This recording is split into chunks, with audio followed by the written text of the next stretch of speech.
It was a calm evening in a small neighborhood where the air was filled with the smell of dinner being cooked in nearby houses. The street lights had just come on, and children were still outside, playing with balls, riding small bicycles, and chasing each other in laughter. Among them was a little boy named Arif. He was 8 years old, small for his age, but his energy could light up any room. His laughter was the kind that made people smile even if they didn't feel like it.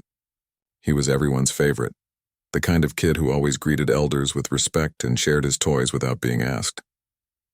That evening, Arif and his two friends were playing near the corner of the street with a red rubber ball. They had drawn lines with chalk, turning the empty road into a small cricket field. Their mothers were sitting on porches watching them while chatting with each other. It was one of those peaceful evenings where everything felt safe, simple, and happy. But just a few houses away lived a man named Raza. He was known in the neighborhood as someone who didn't get along with people easily. He wasn't always rude, but he had a short temper that made everyone careful around him. He lived alone in a small house behind a tall gate with a big brown dog named Tiger. The dog was huge, with sharp eyes and a loud bark that scared even grown-ups. Whenever someone passed by, Tiger would jump and bark from behind the gate. Kids often avoided walking on that side of the street, except for Arif, who always waved at the dog from far away, even though it frightened him a little. That evening, as Arif's game went on, he hit the ball a bit too hard. It bounced off the edge of the road and rolled straight toward Raza's gate. The moment Arif saw it heading there, his face froze. His friends stopped playing and looked at him silently. They all knew whose gate it was. The ball rolled to a stop just beside the metal bars where Tiger's shadow moved behind them. For a few seconds, Arif stood still, thinking maybe the wind would blow it back. But it didn't. The ball just stayed there, leaning against the bottom of the gate. His friends told him to leave it, that they could buy another one later, but Arif shook his head. It wasn't just a ball. It was a gift from his uncle who lived far away. It was his favorite toy. He couldn't just walk away. So, gathering all his courage, Arif slowly walked toward the gate. The evening light was fading, and the sound of his small footsteps echoed against the quiet walls. When he got close, he bent down to pick up the ball, keeping his eyes on the gate, afraid that Tiger might bark. But just as his fingers touched the ball, a deep growl came from behind the gate. Arif froze. His heart thumped so hard he could hear it in his ears. Before he could move back, the gate creaked open slightly and a voice shouted, "Hey, what are you doing there?" It was Raza. He stepped out looking angry. Arif quickly stood up, clutching his ball, and said softly, "I'm sorry, Uncle, my ball rolled here. I was just taking it." But Raza didn't calm down. His face was red with irritation. He shouted again, saying the children were always causing trouble near his house. The neighbors nearby turned their heads, wondering what the noise was about. Arif's mother, hearing the shouting, stepped out of the house. She saw her little boy standing near Raza's gate, his eyes wide and scared. She called out, "Arif, come back here." But before Arif could move, Raza kicked the gate open. The heavy door swung wide, and Tiger rushed out barking loudly. People screamed. Some dropped what they were holding. Arif stood frozen for a second, his ball falling from his hand. Then he ran. His small feet hit the ground fast, his breath short and panicked. Tiger chased after him, barking wildly. The whole street turned chaotic. Mothers shouting, children running into houses, doors slamming shut. Arif ran toward the open field behind the street, tears in his eyes. His mother ran after him, screaming his name, but she couldn't catch up. For a moment it looked like nothing could stop what was about to happen.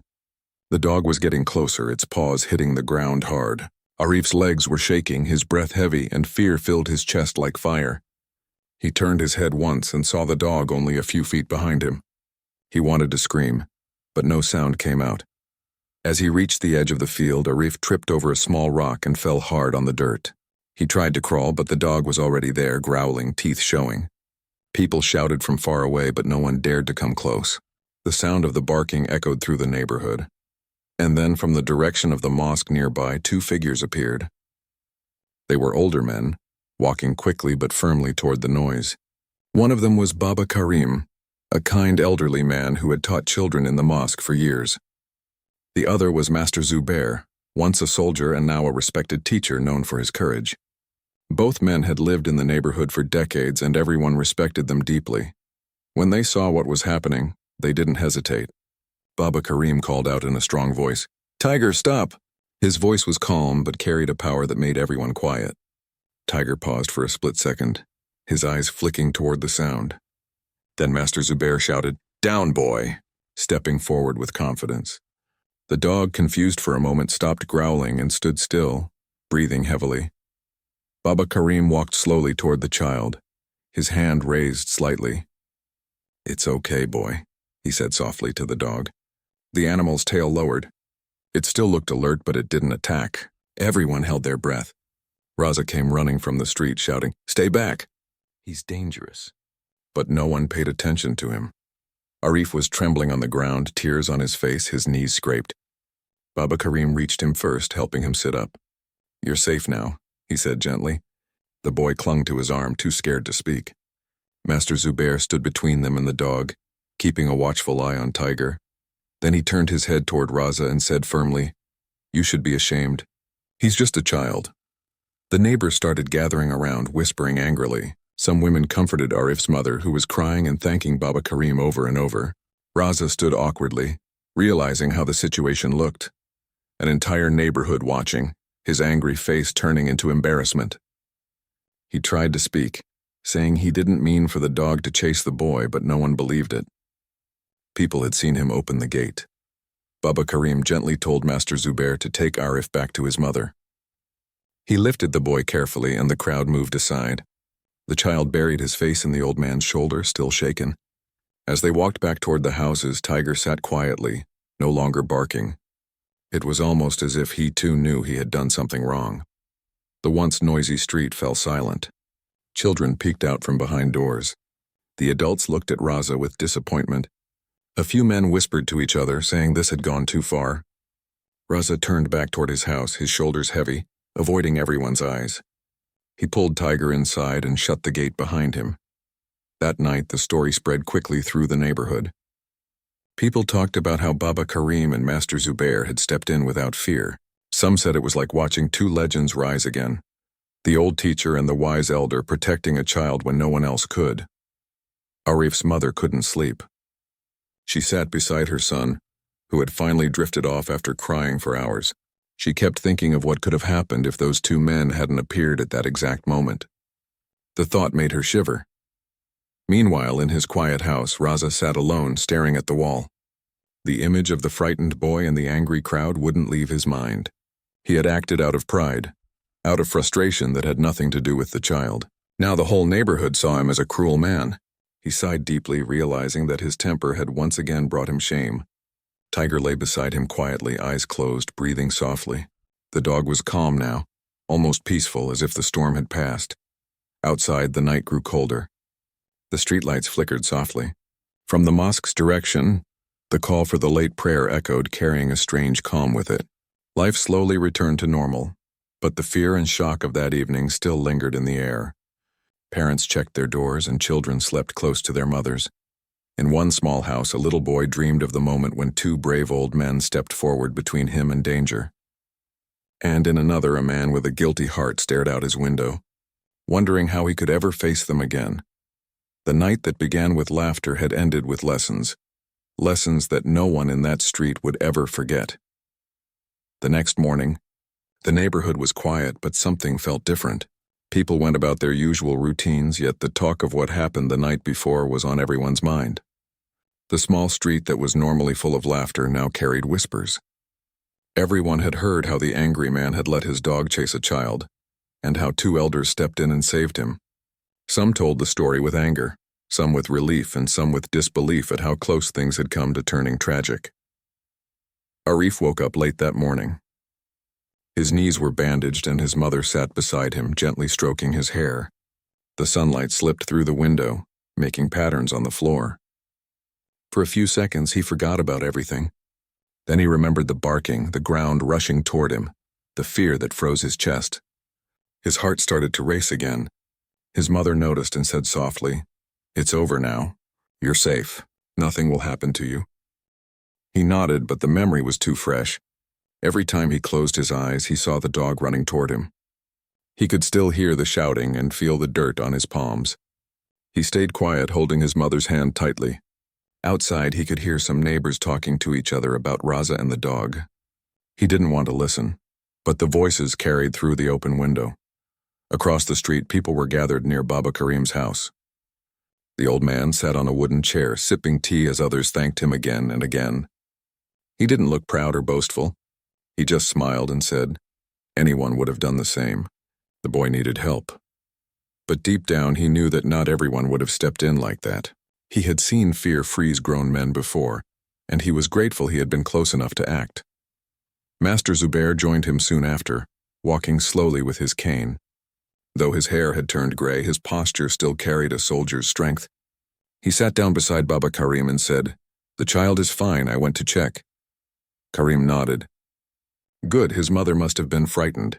They both sat in silence for a moment. Then Zubair added, "As for Raza, he hasn't come out since last night." Karim sighed. He'll have to face everyone eventually. But maybe this will teach him something. Raza, meanwhile, sat alone in his small living room. The gate was locked, and Tiger lay near his feet, calm and quiet. Raza hadn't slept much. He kept replaying the moment in his head. The shouting, the looks on people's faces, the way Tiger had chased the boy.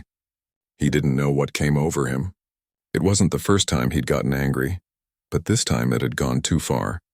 The silence in the house made his guilt louder. He looked at Tiger and whispered, "You didn't do anything wrong. It was me." The dog lifted its head slightly and then went back to resting. Raza rubbed his forehead, realizing how quickly anger could destroy peace. He had always blamed others for his temper, saying people provoked him. But last night no one had done anything. It was just a child in a ball, a simple moment that could have turned into a lifetime of regret. By afternoon, a few neighbors knocked on his gate. At first he ignored it, but the knocking didn't stop. When he finally opened the gate slightly, he saw two men standing outside, both middle-aged neighbors. They didn't look angry, just disappointed. One of them said, "Razabai, what you did wasn't right. The boy could have been hurt badly. Everyone's talking about it." The other added, "You should go and apologize. It's the least you can do." Raza didn't argue. He nodded and said quietly, "I know." After they left, he sat down again, thinking. Pride had always been his shield.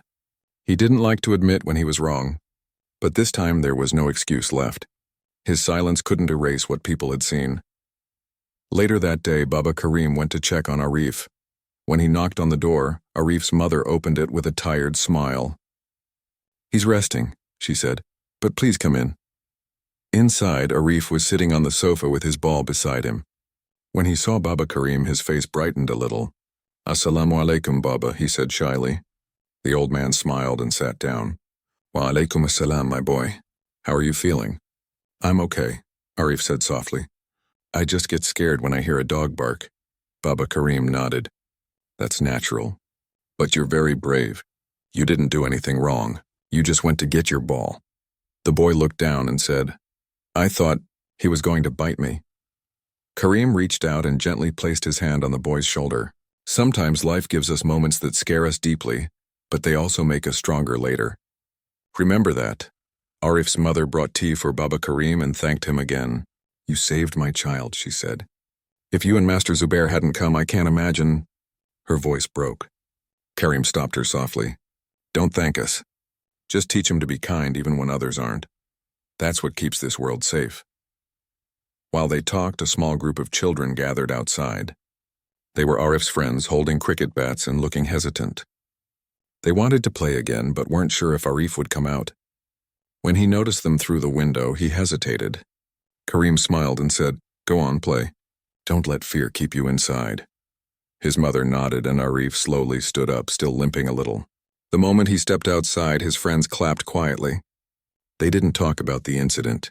They just tossed him the ball and started playing. For the first time since the night before, laughter returned to the street, even if just for a little while.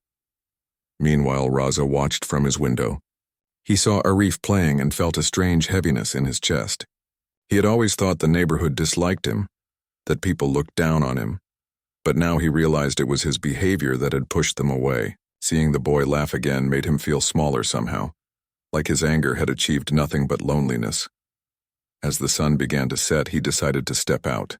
He held Tiger by the collar and walked slowly toward Baba Karim's house. When he reached the gate, a few people looked at him but said nothing.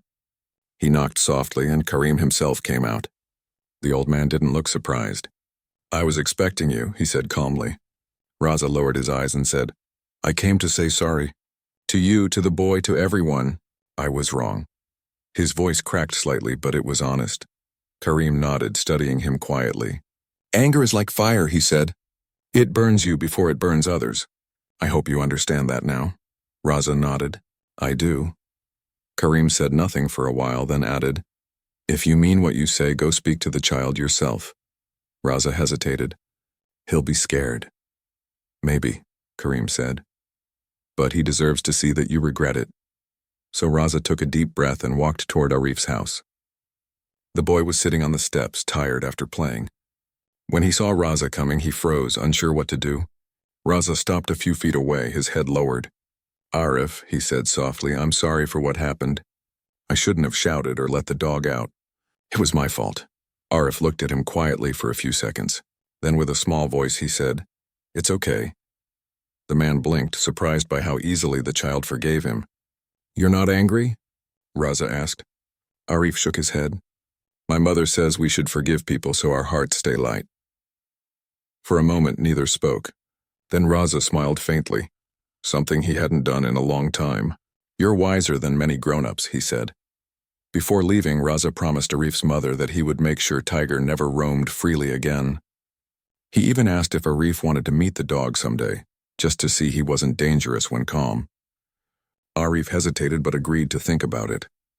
When Raza left, the neighborhood felt a little lighter.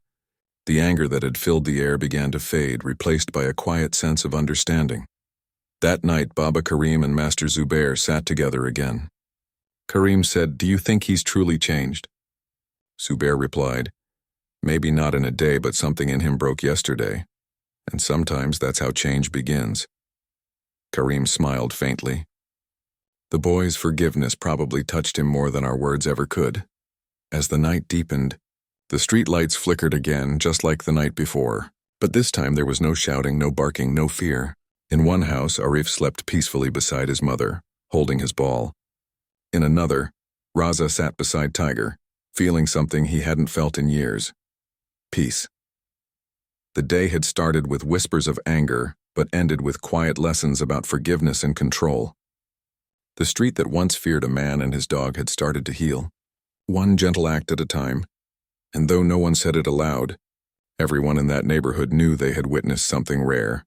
The strength of kindness, the courage of two old legends, and the pure heart of a little boy who forgave when he didn't have to. A few days passed after the frightening evening, and the neighborhood slowly returned to its normal rhythm. Children once again played on the streets, women talked near the gates, and men gathered after prayers to share tea and small talk. Yet something about the place had changed quietly. There was a new kind of respect in the air, a softer tone in people's voices. They had all witnessed something they wouldn't forget soon: courage, forgiveness, and humility, all happening within their own small community. Arif was getting better. His scratches had healed, and the fear that had once made him flinch at every bark was slowly fading away. Every evening he played again, though he still stayed away from Raza's gate. His friends noticed, but no one said anything. They understood. Sometimes the things that scare us take time to fade, and no one wanted to remind him of what happened. One afternoon, as Arif was playing cricket with his friends, a small group of elders walked by, Baba Karim among them. He watched the children from a distance, smiling. It warmed his heart to see the laughter return. He waved at Arif, who smiled back shyly and lifted his bat like a little salute. Karim chuckled softly and said to one of the elders beside him, "Children have a way of healing faster than adults. We carry our pain longer than we need to." That same evening, Raza walked out of his house for the first time since the apology. He was holding Tiger by the leash, walking him slowly around the block. The dog was calm now, his tail moving gently, not the fierce creature everyone once feared.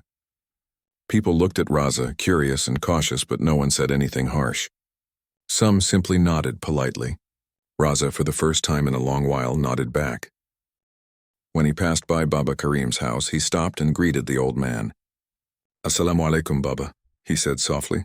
Karim returned the greeting with a smile. "Wa alaikum assalam, Raza. How are you today?" Raza hesitated for a moment. "Better," he said. "I've been thinking about..." Everything. I used to think respect came from fear, but now I realize it comes from how we treat others. Karim nodded slowly. That's a hard truth to learn, but an important one. People remember kindness longer than power. Tiger sat quietly beside them, his eyes calm, as if even he understood the conversation. Karim looked at the dog and said, "He looks peaceful now." Raza smiled faintly. "He is. I think he feels what I feel. Maybe he was just reflecting my anger before." Karim nodded again. Animals mirror their masters. When you find peace, they do too.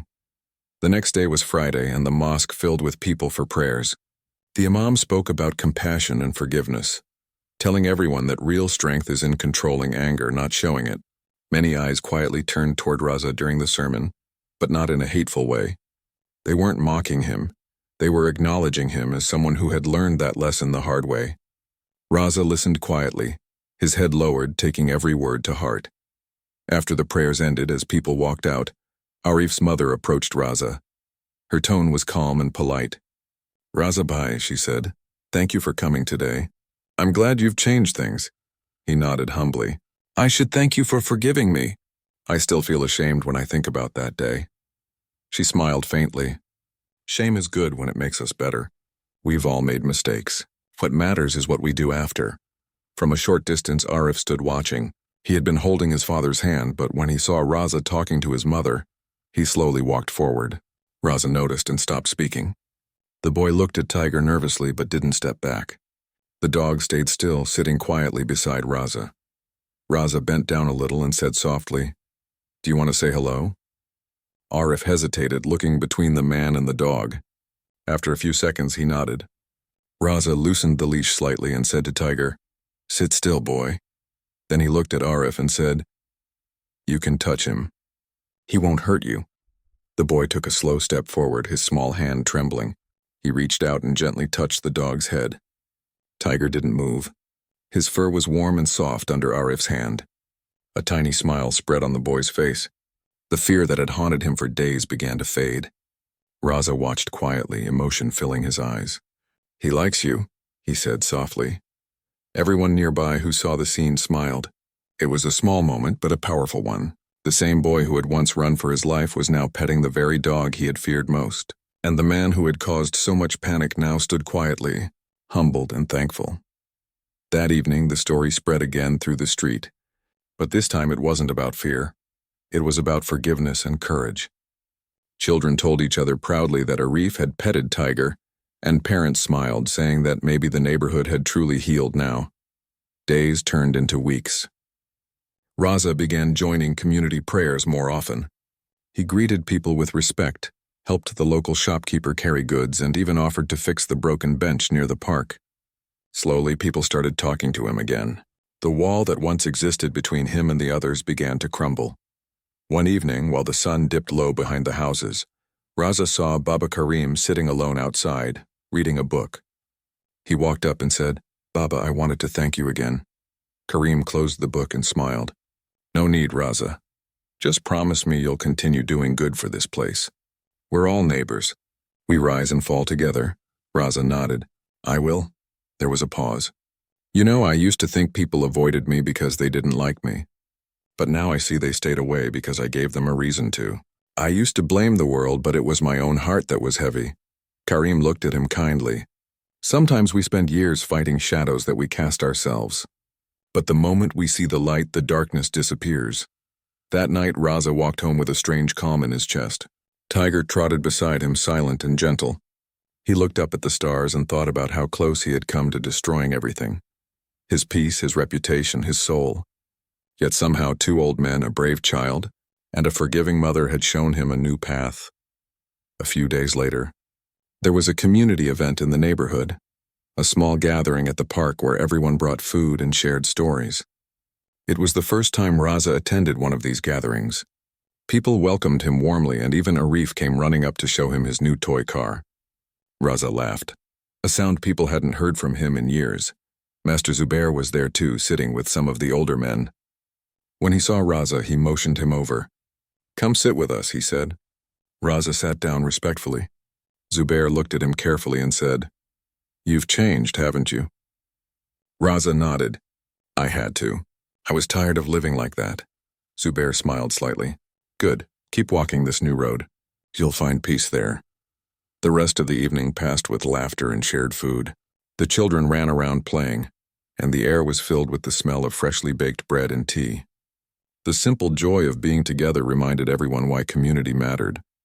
Raza sat quietly at one point watching it all, the children, the elders, the smiles, and he felt something he hadn't felt in years. Belonging. As the night ended, Baba Karim stood up to speak a few words. He thanked everyone for coming and said, "A community is like a family. When one person stumbles, others must help him rise. That's what keeps us strong." His voice carried warmth and meaning, and everyone clapped softly. When Raza walked back home later that night, Arif ran up beside him and said, "Uncle Raza, can I walk Tiger tomorrow?" Raza smiled, surprised by the request. "Of course you can, but only if your mother agrees." The boy nodded eagerly. "She will." As they reached the gate, Raza patted the boy's head. "Thank you," he said. Arif looked confused. "For what?" Raza smiled faintly. "For reminding me that kindness is still alive." The boy grinned and ran off. Raza watched him go, the quiet street now feeling like home again. He looked at Tiger and whispered, "We got lucky, didn't we?" The dog wagged his tail softly as if agreeing. That night, before sleeping, Raza stood by his window. The moonlight fell gently on the road where everything had once gone wrong. But now it looked peaceful, calm, even beautiful. He closed his eyes and whispered a short prayer of gratitude. In another house, Arif was telling his mother about walking Tiger the next day. She smiled and kissed his forehead, whispering, "You've got a brave heart, my son." And somewhere nearby, Baba Karim and Master Zubair were sitting together again, watching the quiet neighborhood. "Do you see?" Karim said. "Even broken hearts can become healers." Zubair nodded. "That's why I still believe in people." The night settled gently over the street that had seen fear, anger, and forgiveness, a street that now carried peace in every corner, thanks to two old legends, a child's courage, and a man's change of heart. The crowd around Raza's house had grown quiet after the chaos. Everyone was still shaken by what had just happened. The sound of the dog's growl had finally faded, and instead there was the soft, uneven breathing of the frightened child in Baba Karim's arms. Arif clung tightly to the old man's shoulder, his small hands gripping the edges of his worn shawl as if afraid to let go. Baba Karim's calm voice broke the silence. "It's all right now, Beta," he said softly, brushing Arif's hair with care. "No one will hurt you anymore." The boy nodded slowly, tears still running down his cheeks. His voice was too shaky to reply. Baba Karim carried him away from the gate and handed him gently to his mother, who rushed forward with trembling hands. She held her son tightly, whispering prayers under her breath, thanking God that he was safe. Master Zubair turned to face Raza, who still stood near his gate, his chest heaving, his face pale. The anger that had burned in him moments ago had now turned to shock and confusion. He hadn't expected things to go so far. The people of the neighborhood surrounded him silently, watching, waiting for what would happen next. Zubair's deep voice carried through the still evening air. "You could have ruined everything today, Raza. That boy did nothing to you. All he did was pick up a ball." Raza opened his mouth to speak, but no words came. He looked down at the ground, avoiding the eyes of those around him. I didn't mean for it to go that far," he muttered almost to himself. "You let anger blind you," Zubair said firmly. "A man who can't control his temper ends up hurting everyone, even himself." The crowd murmured in agreement. Some nodded, others simply watched quietly, their faces filled with disappointment. Raza had been known for his bad temper, but no one thought he would cross such a line. The sound of distant sirens began to approach. Someone in the crowd had called the police when the incident started, afraid that someone might get hurt. When the patrol car pulled up near the gate, 2 officers stepped out. They could see the frightened child, the shaken neighbors, and the quiet, embarrassed man standing beside the open gate. One of the officers, a tall man with a calm expression, looked around and asked what happened here. People started explaining all at once, how the boy's ball had rolled near the gate, how Raza had gotten angry, how the dog was set loose, and how Baba Karim and Master Zubair had saved the child. The officer listened carefully, asking everyone to speak one at a time. When he turned to Raza, his voice was steady but firm. Is that true? You let your dog chase a child? Raza hesitated, his hands shaking slightly. It wasn't supposed to happen like that. I didn't want to hurt him, I just... He trailed off, unable to finish his sentence. The officer sighed and shook his head. You could have caused a tragedy. That boy is lucky to be alive. Master Zubair stepped forward. He needs to learn a lesson, officer, not be destroyed. The boy is safe now. What we want is for this never to happen again. The officer looked at Zubair, then at Baba Karim, who was still standing near the mother and child. He nodded respectfully. I understand. But he must take responsibility. Raza looked up slowly, guilt spreading across his face. For the first time that evening, his voice sounded small. I will, he said quietly. I promise. The officers gave him a warning and took his statement, explaining the laws about animal control and public safety. They told him the dog must be kept restrained properly, and that any harm caused again would result in strict action. When they left, the crowd stayed for a while longer, whispering among themselves. Baba Karim finally spoke again, his voice carrying both wisdom and kindness. We all make mistakes, Raza, but real men admit when they are wrong.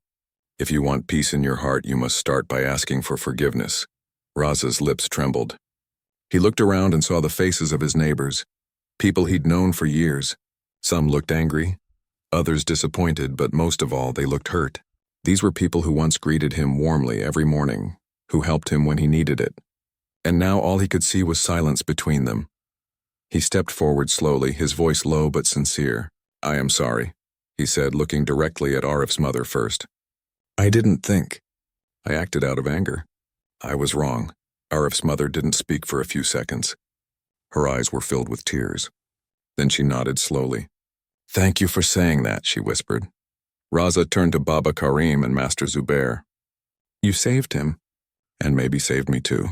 I can't take back what I did, but I'll make sure it never happens again. Baba Karim placed a gentle hand on his shoulder. The first step to becoming better is realizing what needs to change. Anger can burn down a house faster than fire, Raza, but kindness can rebuild it again. Raza nodded, his eyes wet. For the first time in a long while, he felt the weight of his actions truly sink in. Tiger, the dog, sat quietly near the gate, no longer fierce or growling. It was strange. The same animal that had frightened everyone earlier now looked calm and almost regretful, his eyes following his owner with quiet loyalty. Baba Karim slowly approached him and placed a hand on his head. The dog didn't move. He just sat there, breathing quietly, as if even he understood the gravity of what had happened. See, Baba Karim said softly. Even he listens when you speak with patience. A heart responds to calmness, not cruelty. Raza watched in silence, realizing how much fear he had allowed to control his relationship with the very creature that trusted him most. As the sun dipped below the horizon, the crowd began to disperse. Mothers called their children home, neighbors returned to their doors, and the noise of the street softened again. Only a few people stayed behind. Baba Karim, Master Zubair, Raza, and Arif's family. Zubair looked at Raza and said, Tomorrow, I want you to come to the community center. There's a new rule being discussed about keeping animals properly trained and safe. You should be part of it. Raza nodded. I will, he said quietly. Before leaving, Arif's mother looked down at her son, who was still holding her hand tightly. She bent down and whispered something in his ear. The boy hesitated, then slowly walked toward Raza. Everyone watched quietly as the child stood in front of the man who had frightened him so much just an hour ago. Arif looked nervous but spoke softly. I forgive you, uncle. Those simple words hit Raza harder than anything else that night. He knelt down, his voice trembling. Thank you, Arif. I'm sorry for scaring you. The boy nodded and quickly ran back to his mother. That moment changed everything. The tension that had filled the air slowly melted away. Even Master Zubair, usually serious and reserved, smiled faintly. Sometimes, he said, children are wiser than we are. Baba Karim chuckled softly. They teach us the lessons we forget as we grow older. As the evening wind moved through the trees, the two elders stood side by side, watching the families return to their homes. The once noisy street was now peaceful again, bathed in the warm glow of streetlights. That night, Raza didn't sleep easily. He sat on his porch for hours, thinking about everything that had happened. The fear in the boy's eyes, the calm courage of the elders, the disappointment in his neighbors' faces. He realized that he had built walls around himself with his anger, pushing people away without even noticing. He looked at Tiger lying near his feet and whispered, "We'll do better, old friend." The dog wagged his tail slowly, as if agreeing. Meanwhile, in another part of the neighborhood, Baba Karim and Master Zubair sat together for tea. They talked quietly about how people sometimes lose their way but can always find it again with a little guidance. "Today could have ended very differently," Zubair said thoughtfully. "It didn't," Baba Karim replied, "because people still listen when truth is spoken with heart." The next morning, when the sun rose again over the small town, the air felt lighter. Raza came out of his house and started fixing his broken gate. A few neighbors watched from a distance. Slowly, one of them walked up and offered to help. Then another joined in. By noon, the gate was repaired, and the walls that had divided hearts began to fall too. The story of that evening spread quietly through the neighborhood, not as a tale of anger or danger, but as one of forgiveness and courage. People started calling Baba Karim and Master Zubair the two legends once again, not for their strength but for their wisdom. And as the sun set that day, Arif played outside again, laughing freely, his mother smiling from the doorway and Tiger lying calmly near his owner. No longer a threat, but a reminder of how easily life can change when anger turns into understanding. The days that followed were peaceful, almost as if the neighborhood had taken a deep breath after a long storm. The echoes of that frightening evening still lingered in people's minds, but so did the calm voices of Baba Karim and Master Zubair. The story had spread far beyond their small street. People from nearby areas had heard how two old men had stepped in with nothing but courage and calm words, saving a child's life without raising a hand or losing control. But for those who had been there that evening, it wasn't just a story. It was something that changed how they saw each other, and themselves. Arif, who had once been scared even to pass by Raza's house, slowly began to walk that way again. The first few times he held his mother's hand tightly. He would look at the gate, remember the dog's growl, and take a deep breath before walking past. Raza would often see him from his porch, and instead of turning away in shame, he would smile and wave gently. At first, Arif didn't wave back, but after a few days, he lifted his hand shyly and waved too. Tiger, the dog who had once been the center of everyone's fear, now sat quietly behind a new fence. Raza had built it himself, making sure it was strong and secure.